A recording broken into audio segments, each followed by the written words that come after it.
ஜய ஜய சங்கர ஹர ஹர சங்கர ஜய ஜய சங்கர ஹர ஹர சங்கர. தினசரி பெரியவா தியானம். தியானம் 4. அம்பாளையே குருவாக தியானிக்க வேண்டும்.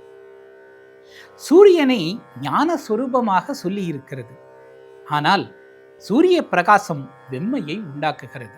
அதுவே சந்திரனில் பிரதிபலித்து குளிர்ச்சியாகிறது. சந்திரனுக்கு சுயமான ஒளி கிடையாது. அம்பாள் சூரியனைப் போல ஸ்வயம் பிரகாசமாகவும் சந்திரனைப் போல் குளிர்ச்சியாகவும் இருக்கிறாள். வெம்மையை போக்கும் போதே ஞான பிரகாசமும் தருகிறாள்.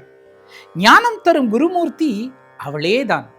காளிதாசர் தேசிக ரூபேண தர்சிதாப் யுதயாம், அதாவது குரு வடிவில் வந்து தன் மகிமையை காட்டுபவள் என்று அம்பிகையை வர்ணிக்கிறார். எனவே சந்திரமண்டலத்தில் குரு பாதத்தை தியானிக்கலாம்.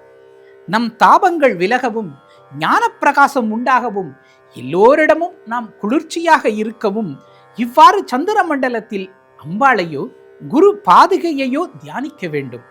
அம்பாளையே குருவாக தியானிக்க வேண்டும். நமக்கெல்லாம் குருவாக எப்போதும் அந்த காமாட்சியின் வடிவாக திகழ்கிறார் மகா பெரியவர். இந்த நாள் இந்த தியானத்தோடு வெற்றிகரமாக உங்களுக்கு அமையட்டும்.